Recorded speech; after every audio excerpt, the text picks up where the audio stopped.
All right. Good morning, everyone. Good morning. Sorry we're a little bit late, just a couple of minutes, but we had some technical issues. But it's good to have you all here, presential, and all of you with us over the internet.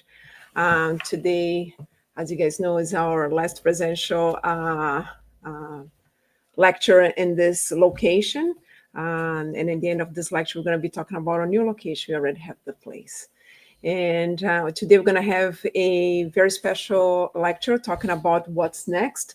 That goes with the theme of this whole month. We have been talking about reincarnation, how it process, how it happens, how long, why it happens, and a little bit of what's happening then, when, next.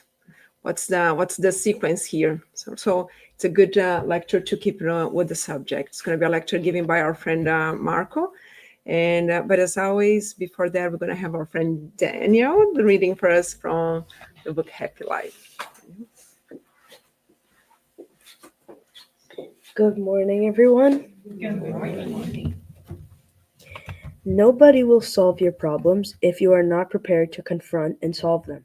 You will find someone to loan you money to pay a debt, but the debt will remain. Only the creditor will change. A friend can help you carry your cross, but the cross is personal and every individual has the duty of carrying it to his own liberating Calvary. For this reason, do not burden your friends with your complaints and problems. Try to solve your problems one by one until you have solved them all.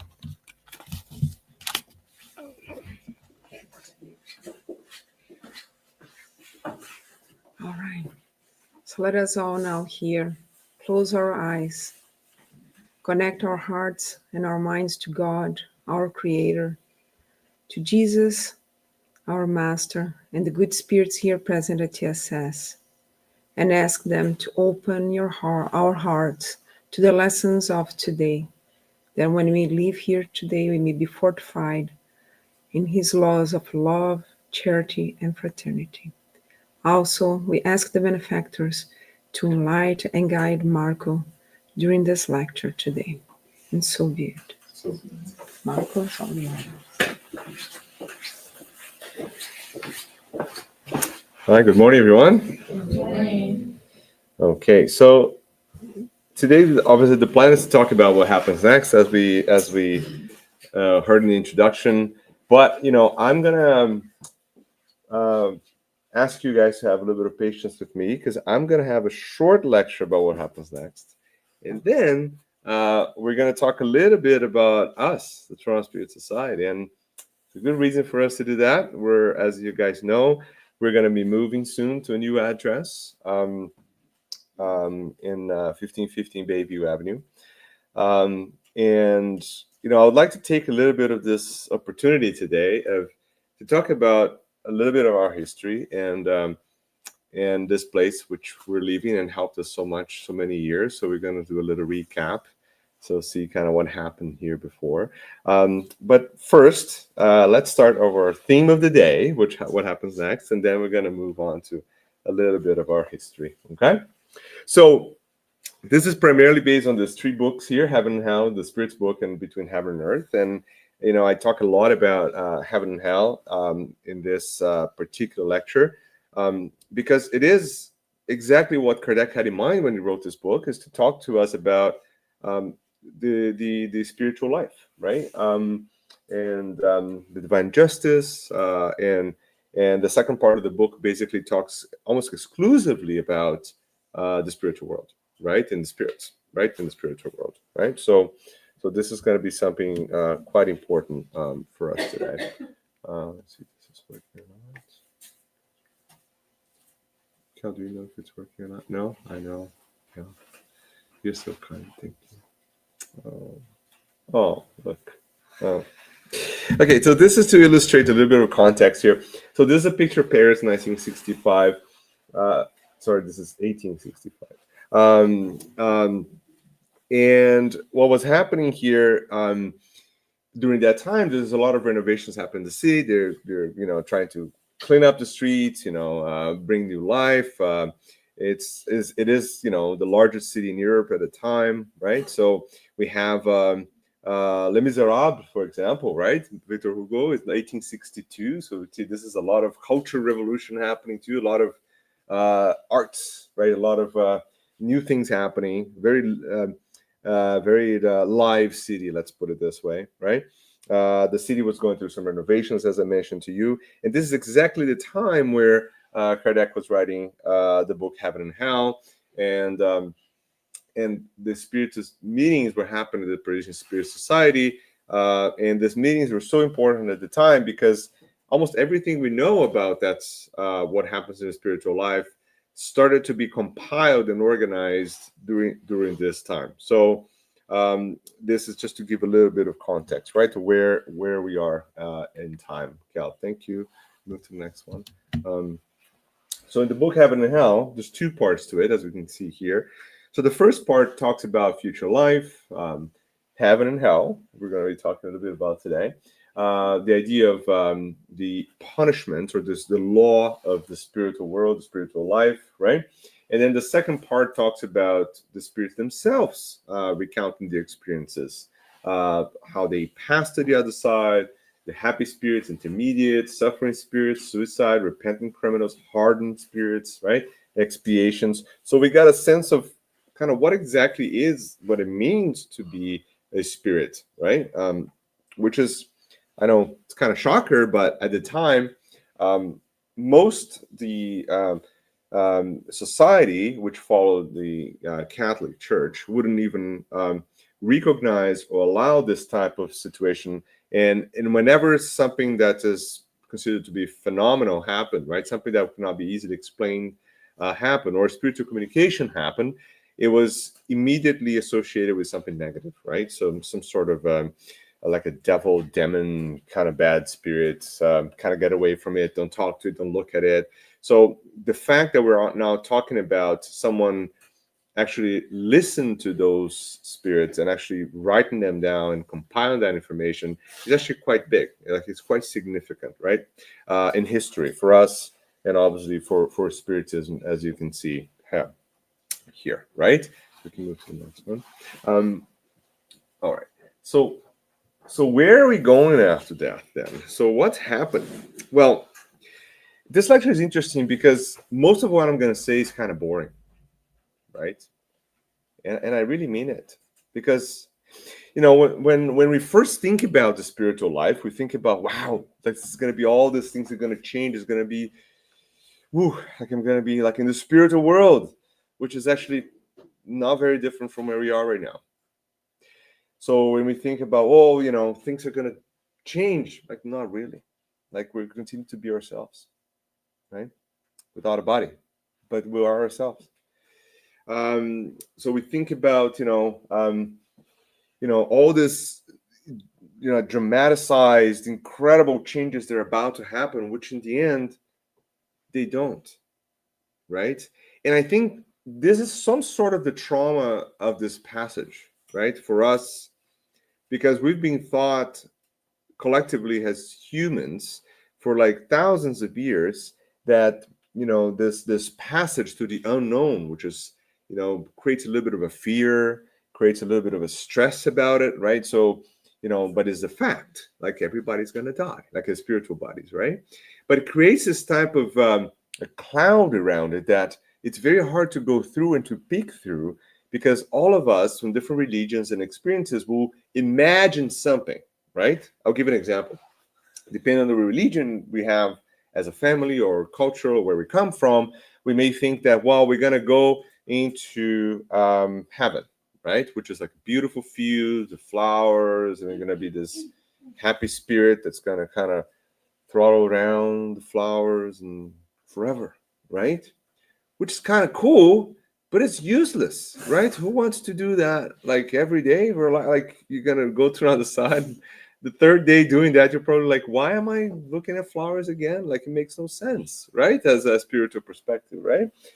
Or you're going to say, well, I've done a lot of bad things, which, a lot of us will probably think about that when we're about to disconnect. And like, that means that I'm going to go to some sort of a negative, dark, purgatory, horrible place where There's going to be all sorts of painful things happening, right? Fire and bad things, and which is also not good, right?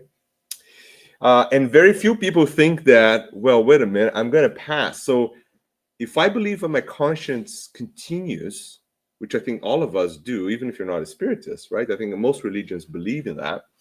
So therefore, I'm going to be exactly who I am. So that's the first step, right? Now, there's a good chance then that by continuing to be who I am, I'm going to be exposed to who I really am, like deep inside.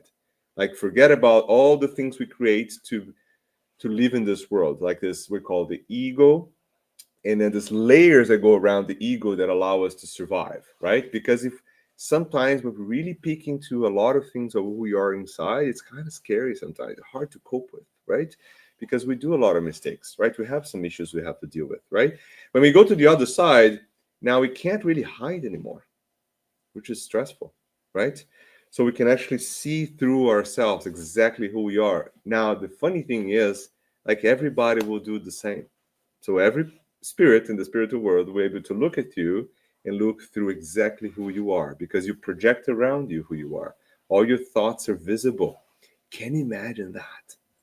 Can you imagine if right now, and I'm not going to go too far, so it's like right now, if everybody could look around and see what exactly the other's thinking? It's kind of scary, isn't it? And we're in a place that is conducive to think good things, right? I'm not saying that everybody does. Believe me, there's, But imagine if you're in a place that is not conducive to think good things, and imagine able to visualize in every individual surrounding them what they think, which is a window through who they are. Now, that's a big thing. So if you think about changes that are about to happen when we discriminate, that's probably the biggest one, right? Now, the way we look doesn't matter, right? We can project our spiritual body whichever way we want, right? Sometimes you see these scary things about old spirits looking very kind of monstrous type looking things, which if you really think about it, is just a reflection of the state of mind that they are. So we shouldn't be scared about it. We should be actually thinking with a big heart, thinking about, oh my God, this spirit needs help. Like the more scary the spirit may actually present themselves, if you think about it, right? The more they need help. It's actually not that they're angry or upset or they're harmed, like whatever things we create, it makes no sense. It's quite the opposite, right?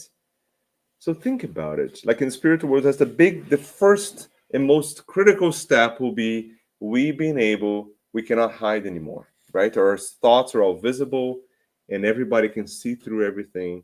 And we'll remember a lot of things that we forgot when we were incarnated, right? So that's the question. Like, so what are we going to become? Ourselves. Really, right?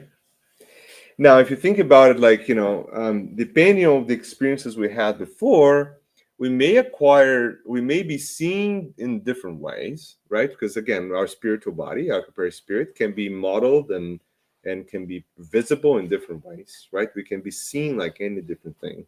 Like I can acquire an imagery of who I was in another life, for example, so I can look different, right?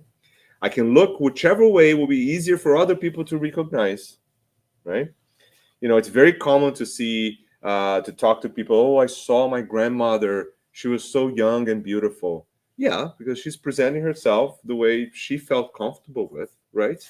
With maybe her image when she was young, right? And so forth and so on, right? But in the end, we still ourselves, exactly who we are, right?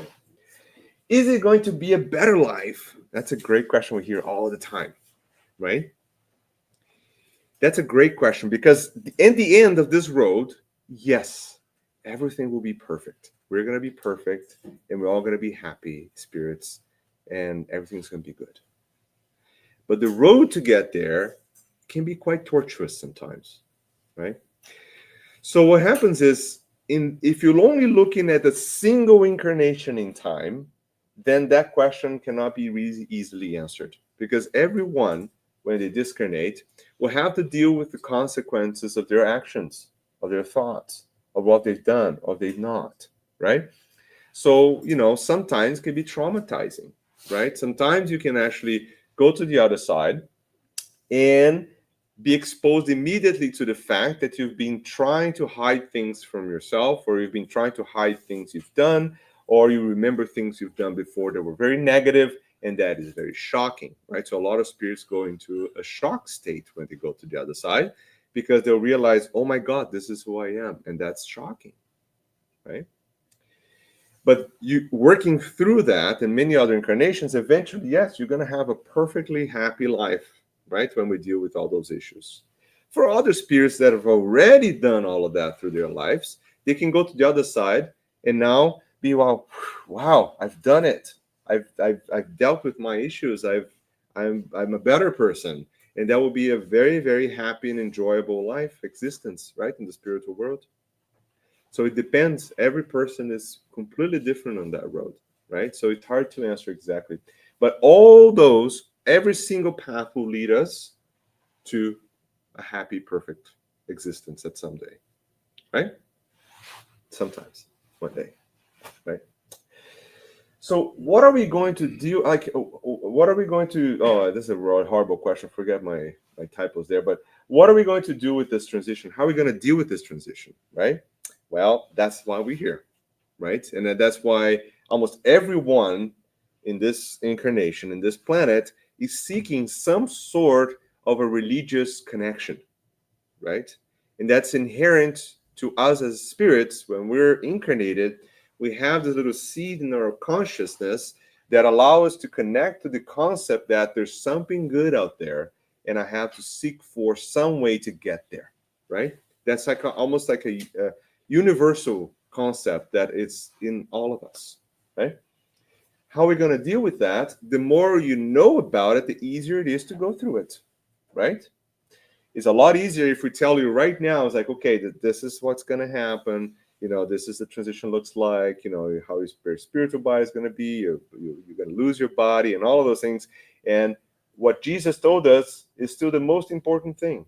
Like, just love one another, right? God, and love yourself, and do everything you can to be a better person every single day. In other words, do your exercise like some of us like to go to the gym every day kind of thing. It's like you do it, pump some water, get strong. Same idea. So the being a better person means exercising actively by doing that. And the more you do it, the easier it's going to be to deal with that transition, because that's our job. That's how we signed up for, right? To say, I'm going to go back in there in Canada, right, to deal with all this political nonsense going around, and I'll survive that, right, with good spirits, right? And when I discarnate, I'm going to be a better person. Look at that, right? So working through it, so when the time comes, we're going to be good with ourselves, not with other people. This is a moment between us and us, really, right? And God. Because, the more we work through this to improve ourselves, the easier it's going to be to go to this transition, right? Next. And stop this concept that is still so prevalent in our societies, that whatever happens, we're going to like whenever challenges comes, we're going to say this: God is punishing me somehow. It's like I've done something wrong. God is like slapping me, right, because of what I've done, right? And the reality is that we're doing this to ourselves. And if we cannot change that concept in our minds of taking responsibility of what's happening to us, then it's going to be very hard to deal with the transition, because during that transition to the spiritual world, we're going to be clearly reminded of the whys. Of why is this happening to me? And we're going to quickly realize that is that guy there, is just pushing the dominoes and just waiting for that to hit us, because it will hit us, right? Now, this is not perfectly true because it's not the fact that same force I'm going to put in one side, I'm going to be whacked in the other side. Actually, in reality, is the divine laws, that does not happen because God is perfectly just. So anything we do to improve things will have a positive consequence down the road. It's like math, right? There's actually this idea of this mathematical modeling of the divine justice, basically. So it's like for every positive action you take, right, you're gonna somehow in that equation uh, um, um, compensate, right, for negative things you've done. It's like a plus and minuses type of thing, right? And the more positives you accumulate, the less the consequence you're going to suffer, right? So it's not true that whatever I've done, I'm going to have to go through exactly what I've done before or worse. That's actually not true, right? Take that off your mind, right? In the divine laws of justice of God, because God is perfect, we don't do that to each other, right? We don't do that to our kids and say, if you've done this, I'm gonna whack you as hard as, I'm gonna make it worse for you. Like, that doesn't make sense, right? We ask them to apologize. We expect them to make little changes, and we encourage positive changes until they change. Isn't that what we do? Like, we do this like every day. That's our philosophy of like helping people, right? So God is the same, like, but multiplied by 1,000,000, right? So in other words, God is always trying to push us to the right direction. Obviously there's a point where I keep pushing to the wrong direction, I'm going to have some sort of a pushback, right? And that can be traumatizing too, but it will push us back and allow and encourage this positive changes, right? So in other words, it does not mean that I'm going to be smashed back by the domino coming back at me in that picture, right? That does not happen really. Sometimes it does, though. Like, if I push it really, really hard and I don't change it, and I'm really stuck into doing something wrong, then eventually the world is going to show me that I have to change, right? And change is actually a good thing, believe it or not. Okay. Okay, can you help us there? Okay. Oh, that's just a passage from the first letter to the Thessalonians. Paul, the brothers, pray for us in the early nascent church, like, just to show that Paul, with his humbleness, right, he's asking for the support, like spiritual support of the people of the early church, right, to when they're starting to organize themselves. Not very different from what we're doing today. Okay. All right. So, lessons from the spiritual world. So, spiritual world question 278. There's a comment that said, the spiritual world is like a great city where individuals of all social classes and conditions see and meet one another without mixing together, where societies are formed by similarity of tastes, in which vice and virtue elbow each other without speaking to one another. Okay, this is interesting. Let me explain what I mean. So, in this spiritual city that we're going through, moral concept is what is really the standard. Is not what you look like, how much money you have, if you drive a super nice sports car or not, right? Is basically the virtues or the vices or the morals, right, that you develop, the moral concept or aspects of who you are, right? That's what's going to be kind of the differential between the spirits, right? And the reason why there's not going to be a complete mixing of that, because depending on how evolved you are, right, you're going to able to live in that conditioning, that area where most spirits share that same type of positive vibration, right? And sometimes that positive vibration, right, that we emanate together cannot be reached by certain individuals who are still suffering or still going through some issues or still thinking about some negative things, some vices. So we kind of organize ourselves in some sort of domain so we can kind of interact with each other, but in some sort of separate domains that are related to the moral evolution of the spirits living in those areas. So I'll give you an example. I think we're going to talk about go to the next one there. Yeah, we're going to talk about very soon about the Nosso Lar, which is a great city that we know all about, but I'll give you some examples when we get there. Okay. lots of little questions and answers here. And I have the references there from the Spirit's book if you guys want to read. It's a very short part of Spirit's book. The question 270 to 320. They talk about this exactly concepts that we're talking about today, right? So, we talked about this. So we are what we think, so we can't hide in the spiritual world. We will remember. So remembering previous lives, yeah, we'll do remember a lot more when we go to the spiritual world, because when we're incarnated, we have this sort of protection, right, that we're embedded in when we go into our spiritual body or physical body, that allows us to interact and to live, right, in a normal life.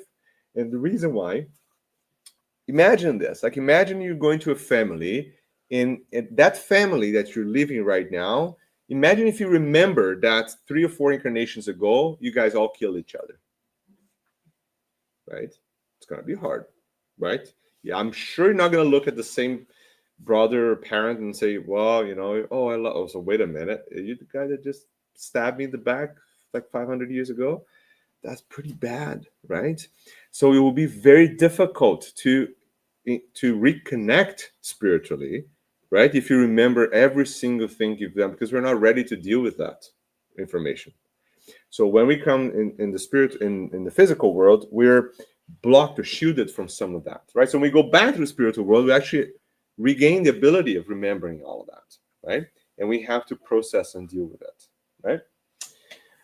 Same idea with sympathies and antipathies in the spiritual world. Yep, that, there are many spirits that we've got along really well. We've incarnated together many times. We've been working together for a long time. So the same is here. There's no difference, right? There's some people that we meet and we're best friends right at the second, right? Why? Because we've been together for hundreds and thousands of years as spirits, right? So we have a connection, right? And same way, we have spirits that we had trouble before many times. So we develop this antipathy all the time, and that happens in the spiritual world, that happens in the physical world, that happens in the spiritual world too, right?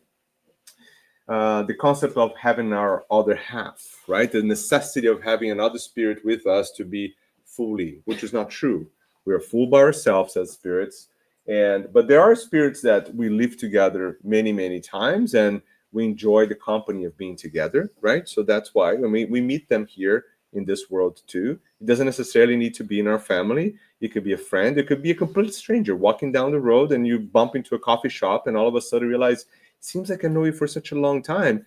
It's true. Yeah, you know each other for a long time, right? You just don't remember it, okay? Familial ties in the spiritual world, that's a beautiful question, because a lot of people think that, because we're reincarnating, going to the spiritual world, the physical world, family ties are lost. Quite the opposite. They're strengthened, right?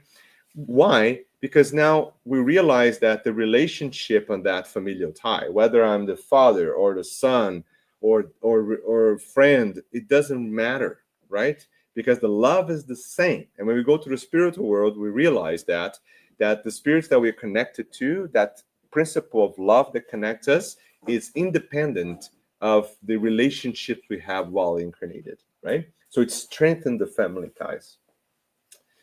That's a great question. 274. Do spirits have some sort of authority over others?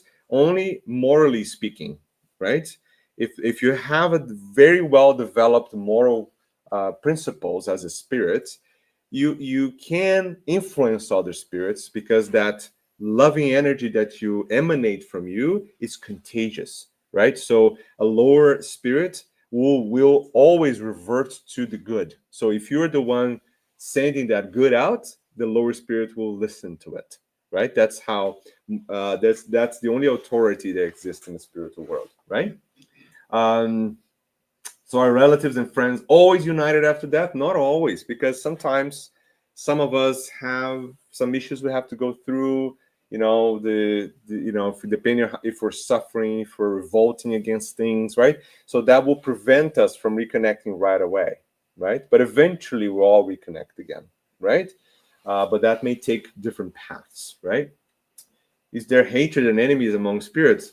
Well, like I said, we're still the same individuals, right? So that will carry on, right, when we go to the spiritual world. And how are the cities? Like, the cities are interesting, yeah. So I think we can go to the next one, Raquel. Heaven, yeah. Where is heaven? Okay, so before we go there, So that's a great concept too. The relationship between space in the spiritual world is very different from our relationship with space, right? For us, space is like things are really far, really close. In the spiritual world, that does not exist because the connection sometimes can be all by thought. So if I think about something, I can be there, right? When we're evolved enough, right? But the other thing that means is that what really is the concept of heaven and hell, like the most important, the hell, which everybody's scared about, is basically it doesn't matter where it is in space, is a location where all the spirits in that location are emanating the same negative vibration. Right? Imagine if I only have anger and pain and all of that emanating from me, and I have a bunch of other spirits that like that concept, like that energy. We all congregate together, and we actually physically create a space around us that looks horrible. It looks painful. It looks red and flame. So we revert back to our physical senses, right? So if I'm in suffering and I feel pain, I will project flames around me, right?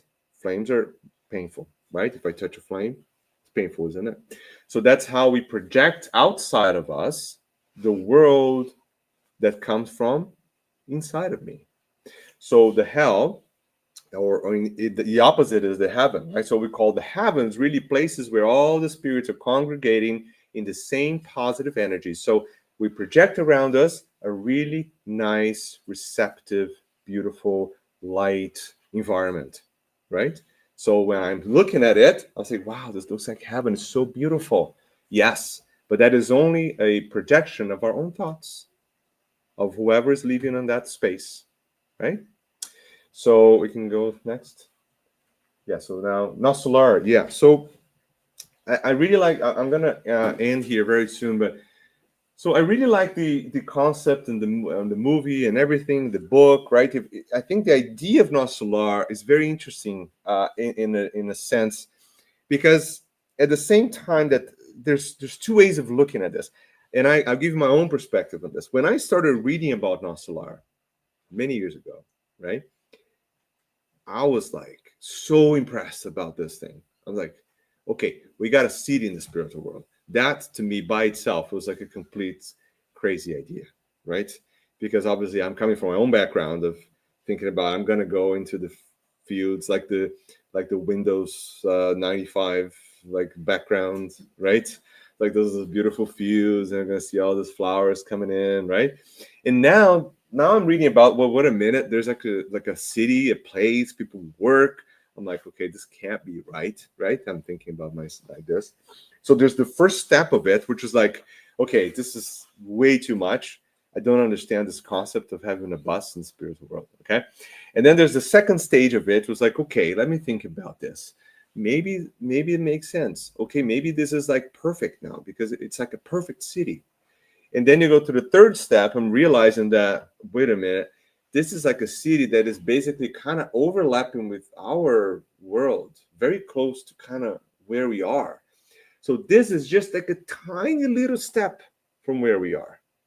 There's so much more out there that I can't even grasp. I can't even understand. And now I realize, and then the final, I think this, not the final, but the stage where I am right now is basically, okay, there's Nosolar, there's like millions of others, and there's a billion other things that I'm just not ready to understand, right? Like I fully admit that. And as a scientist by training, that's tough, right? It takes mental power for me to realize that I can't explain this, right? But there is a very interesting concept behind this. Okay, so let's go through Nosolar then. So first of all, Nosolar is interesting because it mimics. We always, it's funny. It's like, we think that, oh, Nosolar is just our city, like our cities. No, it's the opposite. Our cities are kind of a bad copy of Nosolar. It's like the other way around. But anyways, so we live in some sort of a system similar to Nosolar is, right? We have ministries, organization, we have a hierarchy, we have jobs assigned to different levels of abilities, right? We have transportation, we have some sort of nourishment, we have we are paid by this bonus hours, right? So there is a very, very earth-like understanding of this city, right? And what happens is, if you look carefully at the description of Solar, really our cities are based off, right, the idea that we see here, right? And although in the beginning we think that Nos Solar is like heaven, it's very, like I said, a tiny little step from where we are, right? And obviously I would love to have a chance to even visit it, because think about it, right? We all know the story of André Luiz, right? Going there as a doctor is like all full of himself, like, I'm gonna get there, I'm gonna be a doctor in this new place. It's like, we immigrating, maybe, I'm thinking about it's like I'm thinking about us here in the medical world. I was like, I was immigrating to another country. It's like, yeah, I'm gonna do all of this, and then you're like, oh, actually, I have to work a lot to get there. So André Luiz immigrated to this city. Think about it, like it's the same concept, right? As a spirit, and with all his skills and abilities, he's like, okay, so you really want to help, you really want to go to work. So how about you start like cleaning and mopping the floor, right? That's a good way to start, right? And he was like, how is this even possible, right? I'm a doctor, right? I'm cleaning the floor, right? But this is such a nice imagery for us, right? Because that's exactly how all of us in this room feel. I can guarantee you that, is that, we're doing all these things, we're doing this and all that. I have all of this, and then I'm going to go to the spiritual world and I'm going to achieve. And because we're trained like that, right? I'm an achiever. I'm going to go get her. I'm going to go and do it. But when we get there, we realize that what they're looking at is the moral, right? It's not my skills. It's not like what I can do with my hands or what I've trained at, right? It's really like your morals. In other words, like, okay, you're a doctor. Well, what are you helping? Like, what are you doing with your skill? Like the fisherman, or like the talent parable. Like, think about, like, and then you think about, oh, this Jesus, right? Jesus was talking parables. Jesus is doing like a master class to us of like everything you can possibly think. Like the parable of the talents is exactly this. So he got, a talent, right? He hid it. He could have done 5 times more, 10 times more, 100 times more. But he got there, he's full of himself because he got this talent, right? And they're like, no, you did nothing, right? This is like, you got to go back, right? And relearn how to help, right? What really means to help, right? And this is kind of us too, right? So we're looking at Nos Solar, and you think about this, like, oh, they have buses. Yeah, because the spirits living there still connected to this, right? They're not ready yet to understand that, yeah, they don't need a bus. They can actually transport themselves through universe to another planet like Jesus does, right? Think about it, right? But we're not there yet. We can't. We're still tied into the physical world. So yes, we need some sort of way to move, right, faster. And then Luis approaches that multiple times in his books, right? It's like, why can we volitate like freely, right? Because again, in our minds, we're still not fully capable of doing that. There's still some opportunities for us to learn. Do spirits need to actually eat? No. But realistically, the spirits here are so close to here that yes, the idea of getting some nourishment, like putting in some energy, is still embedded into their core. So they live in that. They live in that scenario, right? Do they need walls? They project. Those are all projections, right? This is all changes to the energy that obviously, the physical principle of the universe, right? We can model the physical principle of the universe with our thoughts.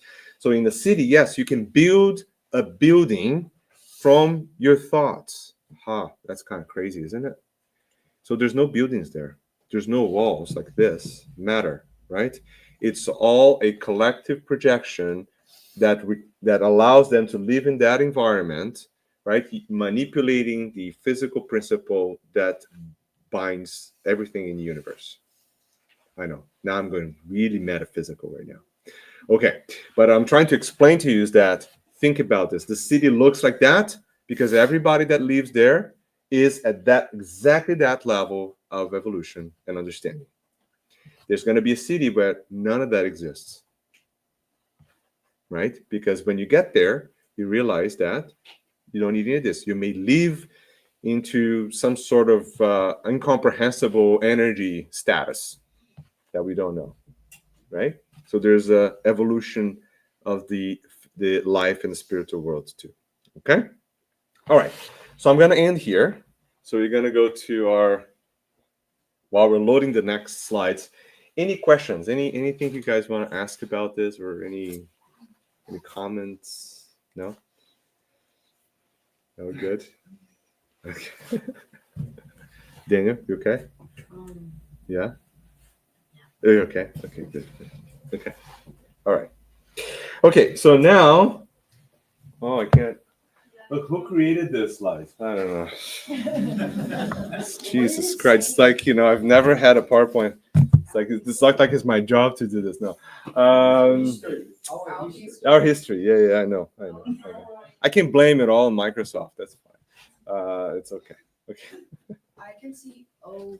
Yeah, okay. Hillary. Thanks, Daniel. We can move to the next one. I don't know what you're talking about. Okay, so here we go. So I have some nice pics to show. So this is our first anniversary of TSS as a little baby. And this is in Sandra Rose House in Toronto at the time where they used to be.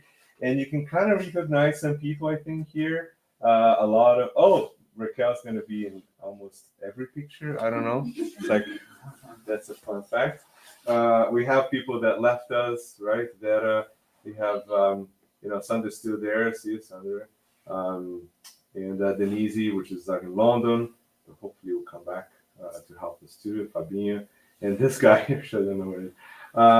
And this is the team that basically kind of started the first year of TSS. We didn't have a place at that time, like a place to meet at that time. We used to meet at Jarvis Street office where Joe had an had an office from his company. At the time, he sold his company now, but he had an IT kind of software development company that we actually used to use his office as our first meeting place at 120 Jarvis Street. I think we're gonna have a picture of that. Okay. All right, we'll go to the next one. And this is our first Christmas celebration. And Achilles here. Let's see what that Joe's over there too. Oh, look at this guy here. So, I don't have my thing anymore. What are you doing? You were doing that. Is it working now? Yeah. Oh, you made it work. Okay. Who's that person we've done our Okay, yeah, I know. It's suspicious. I'm gonna be, and I'm holding some kind of strange drink. Although I don't drink though. I don't drink. That's when he thought that it was easy to go down the stairs. Yeah, I was going downstairs with with my dog, and we both went down. But the dog was fine though. The dog survived. Yeah, it's totally fine. Yeah. Which is most important. Which is Very most important part, very yeah. important. All right. Here's the next one. Okay. Now, thank you, Gerard Street. Okay, so this is our first lunch and learn here in this place. Okay, so that's March 2011. Oh, and there you go. So some very familiar faces there. Oh, Angela's there still. See, Angela's in the corner. Sandra, Joe, Galinha. There's so many familiar faces. We didn't have any of this. We don't have the screen anymore. And Marcio, look at Marcio. Looked like a kid. Raquel also looked like a little kid. No. Where is she? Oh, I see. You're taking the picture? Yeah. I'm hiding. I know that. You were like guy to that. I do. You enjoy it. I'm It's doing it. amazing. Yeah. Wait to the next one. Let's see. Oh, we were eating a lot that time too. I think that never really changed. And like this is kind of interesting because it seems like there's a coincidence here. So I gave the very first lecture in this place, and I'm actually giving the very last one in this place. So I'm I felt quite emotional yesterday putting all this together because it's been a very, very interesting ride, right? And we have Edney over here again. In Carlos, yeah. And they're in Buffalo now. They're close to us. Maybe I'll bring them back one day. They're getting close. I'm bringing them close, you know. But we had a full house. Look at this. And all the chairs were on this side. Don't ask me why. This is like one of those design things. What was this one here? I don't remember which one. I think it was a planning day. This one. Yeah, I had some notes here. Let's see if I remember which one is that. All right, let's see. Sandra sent me a bunch of more pictures on my phone. Oh yeah, she sent me too. Yeah. Okay, I know. Let's see which one is that. Yeah, no, I think this was. Yeah, let's see. Something. Yeah, there's something. I don't know. Yeah, you can go to the next one. That's fine. Oh, we're eating again. Oh my God. So this is our second Lunch and Learn in August of 2012. Look at us. And I think it was Marco and who was doing, I can't even remember now who was doing the Lunch and Learn, but yeah, your mom was here. Yeah, mom was here. Yeah. So even my mom was here in a few pictures. I don't know. You can go to the next one. Okay. So this one. Oh, this is when Julio Carvalho visited us, September 2012. So Julio is a good friend of us from New York. Not New York, no. He's from New Jersey, right? Yeah, that's a bad mistake. Sorry. He's from Jersey, and we had some amazing people that were here at that time. You know, Marcus Giclay over there in the middle, who helped us so much, right?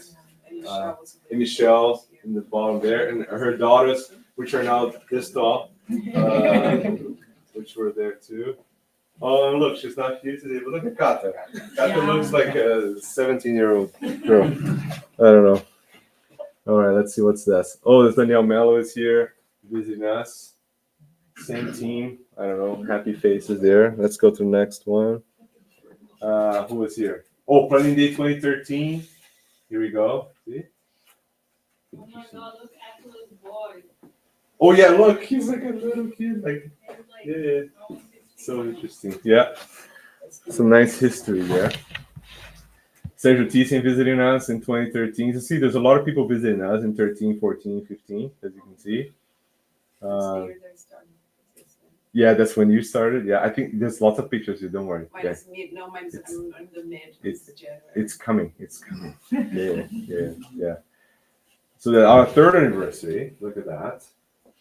So nice. Raquel did another cake for us. Yeah, I was gonna say you did the cake. Of course, Raquel is the official cake maker. Okay, let's go. All right, let's see. Oh, look at that.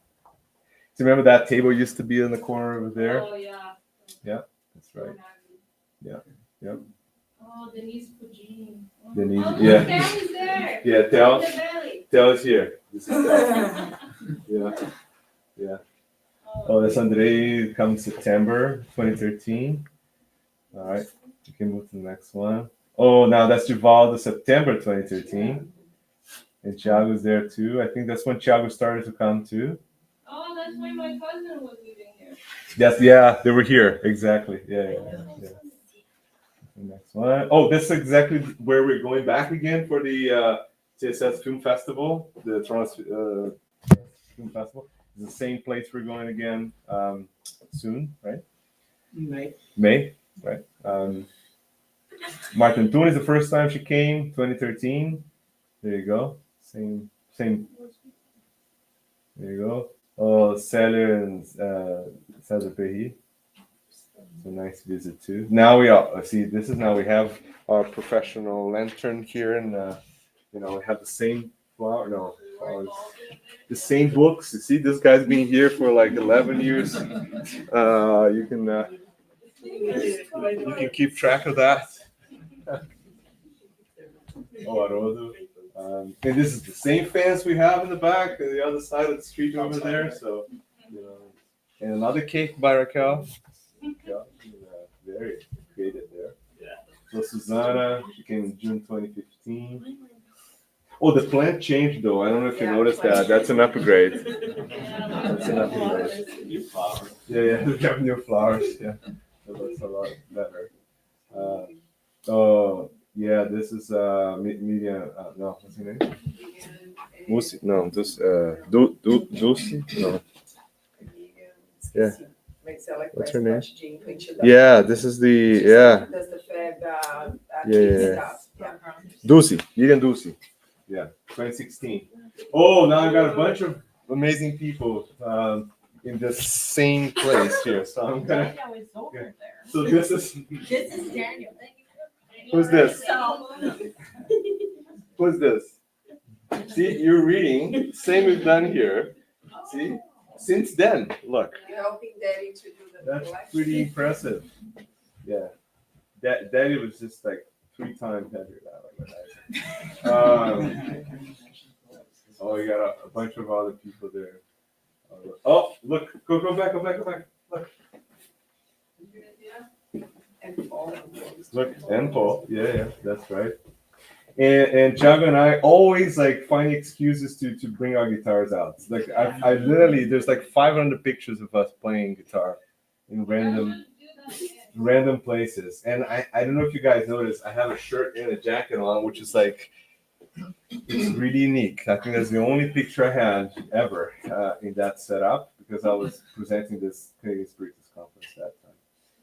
And I don't know if Thiago is also the same style. I don't know if you noticed that. Thiago, I had this over many years, and I didn't really change that much. Hey, you had really short hair. Yes, I don't that's remember right. that anymore.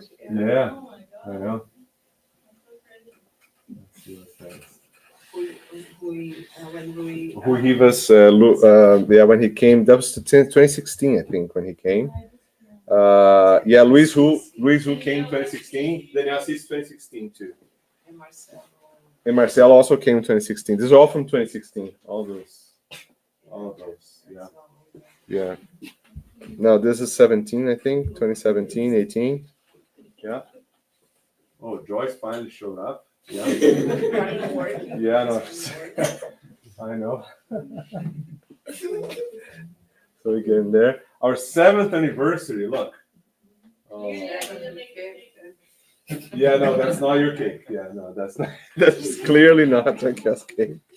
Not up to standard. She's just realized that things are not looking very good. Okay. Our kids. Oh, kids. So many kids went by. And Denise is always involved somehow when she was here. And I was with my guitar again one more time. I don't know. That's the toddlers. We used to have the toddlers and the Yes, that's right. Toddlers and the kids. Yeah. 2 groups. friends. Yeah. Yeah, look at that. Oh, who is this? Who's this blonde hair here? Huh? Who's that? Who's that? And Theo? Yeah. Look, your friend here. Look. Oh yeah. Look at him. All right. Oh, this is more recent now. All right. Look at you again. Look, I got you 3 times. Oh, this is our youth group. Yeah, we did it for quite a while, right? It was really, really nice. And Marcos did such a great job organizing that. Yeah, I know. Yeah. We're all adults. Those are teenagers. Yeah, these are all adults now.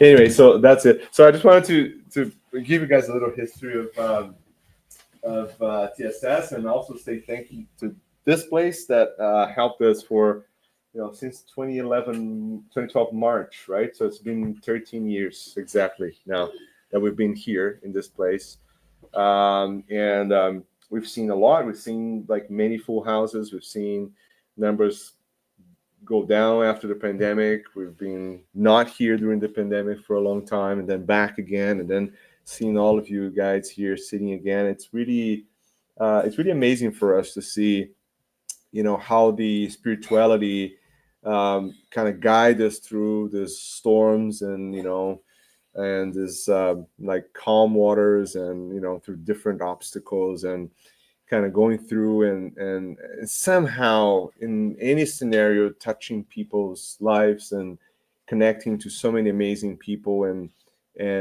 feeling this continuous help from the spirituality, allowing us to be here every week, right? And you guys can't see this, but spiritually You can probably feel it, but there's a lot going on around us, particularly now. There's already a group of spirits in the new place preparing that for us. There's a group of spirits here organizing this transition already, right? There's a hospital here, there's a school here, there's a lot of things spiritually connected to this physical space. And our space in the spiritual world expands a lot wider, bigger, larger than anything you can see here physically, right? So this is just a tiny little fraction of the entire work that's happening around us, and this is going to be a nice transition that's already happening, right, from the spiritual side of things. Now, from the physical side of things, which is the important part for us, we will continue now this week to start to pack things. This is our last lecture here, so we're going to revert back to online only for a few weeks, right, until we get possession of the new place, and then we install everything there. We're set to back possession of May. Yeah, we can talk about that after, but we'll. But most likely May. Yeah, most likely May. We're gonna take possession of our new place and then finally go there. Anyway, so thank you all again.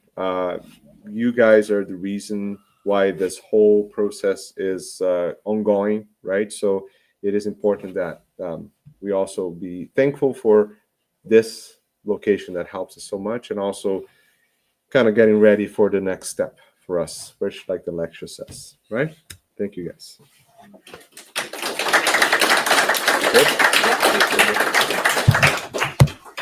All right. Thank you, Marco, for the lecture about the process of reincarnation, but also for this beautiful goodbye here to a little bit of our history and a little bit of goodbye for this place. Thank you to all of you that was with us over the internet, and hoping to keep seeing you now, all of you over the internet in the next few Sundays. Okay.